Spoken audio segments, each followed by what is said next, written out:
If you're jumping into Kena Bridge of Spirits, you may have noticed that the game is more challenging than its cute art style originally lets on. To help out, we've got 13 tips and tricks to help you be a better spirit guide.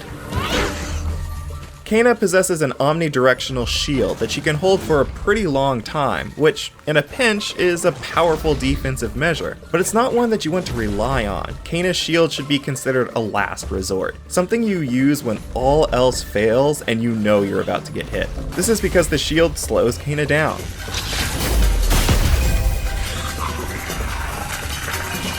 Early on, this isn't too much of a problem, but after the opening hours of the game, you'll start facing groups of enemies, as well as more difficult mini-bosses and bosses, all of which are both fast and hit incredibly hard. If your shield takes too much damage, it'll break, dealing you a big blow and sending you flying. So get into the habit of parrying, dodging, and jumping to counter and avoid enemy attacks. Parrying is an especially crucial skill to get down, and one that can come in clutch later down the line.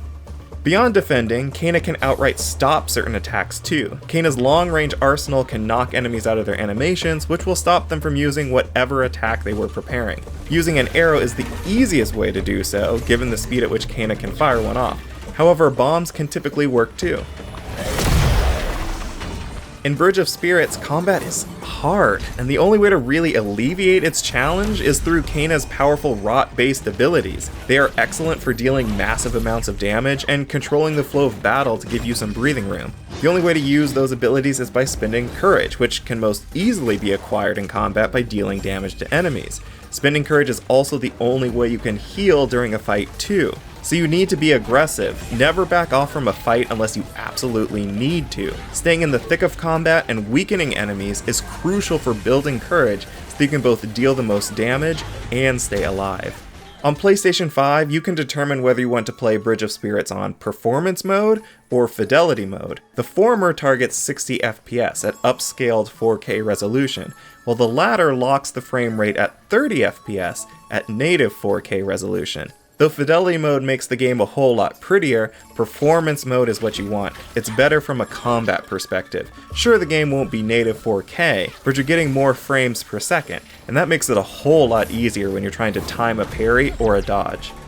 Kena has a just one more hit and you're finished state. You can tell when you're one hit away from death by looking at the health bar. It will be red and flashing. Kena will always enter this state before death.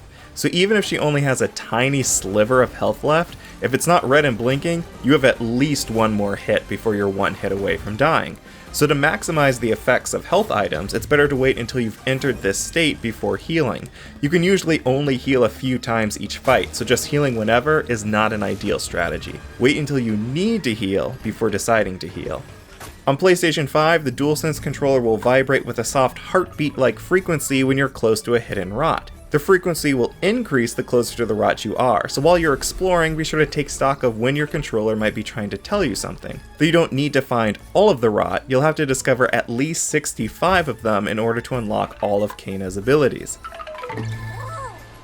Though Kena's Spirit Pulse is primarily a tool for solving puzzles, lighting up dark spaces, and unlocking collectibles, it has offensive potential too. Most notably, it causes your bombs to explode, which helps if you don't want to wait for the bombs to go off on their own or you want to save your arrows.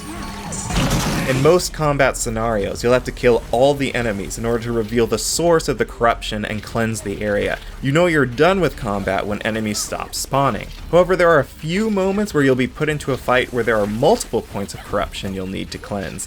In these instances, 1 or 2 points can usually be cleansed right from the start, and they'll just keep spawning enemies indefinitely until you stop them. Try to get to these points first and close them as quickly as possible. They usually spawn smaller enemies that are meant to pester you and distract you from the larger main threat, so getting rid of them early on will make the fight so much easier.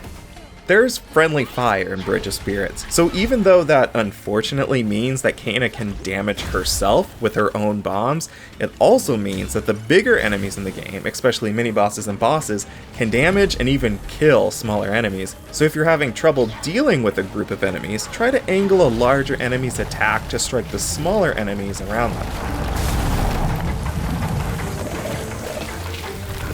The weak points on enemies, mini-bosses, and bosses are always marked in yellow. You have to shoot them with your bow, as they require a precise strike. Usually that yellow is a crystallized chunk of amber, and shooting them will knock that crystal off the enemy, which transforms into the gold energy that you or the rot can collect to fill the courage gauge and use your rot-based abilities.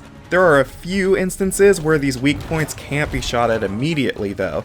Later on in the game you'll start running into foes encased in thick armor or rock, and the only way to reveal their weak points is to bomb them. So if a tough enemy doesn't seem to have a weak spot, try bombing them. That will usually reveal what you need to hit.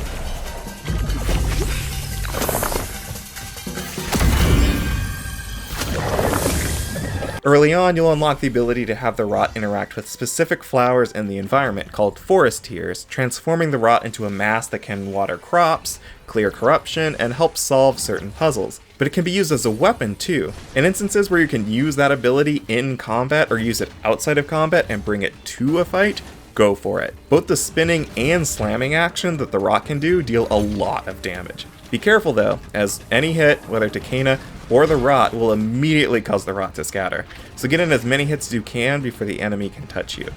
You unlock a whole lot of in-game currency throughout Bridge of Spirits, so don't feel like you have to be frugal when it comes to buying hats and masks for your rot. You will be swimming in currency throughout the game, even if you don't spend a lot of time looking for secrets and collectibles, so spend at your leisure. You'll also earn plenty of karma points from killing enemies and doing things like feeding fruit to the rot or fixing statues in the environment, which you can then use to unlock new abilities for Kena at a fairly steady rate. You won't earn enough that you can just buy whatever you want. Unless you plan on searching off the beaten path and completing optional quests, you won't finish the campaign with all of Kena's skills unlocked. So if you're not down to explore, you do have to be a bit more selective there. But when it comes to dressing the rot in cute outfits, the sky's the limit.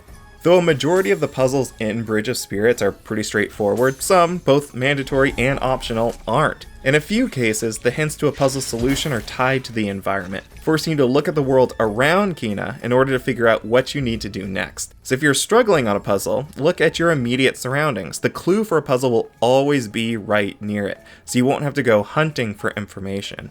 Hopefully those 13 pieces of advice help you out. How do y'all feel about the game? Leave your thoughts in the comment section below. Be sure to subscribe to GameSpot if you're looking for more Kena Bridge of Spirits content, like our video review and some Master Spirit difficulty gameplay. And be sure to like this video if you found any of these tips helpful or want to see us make more videos like this for other games.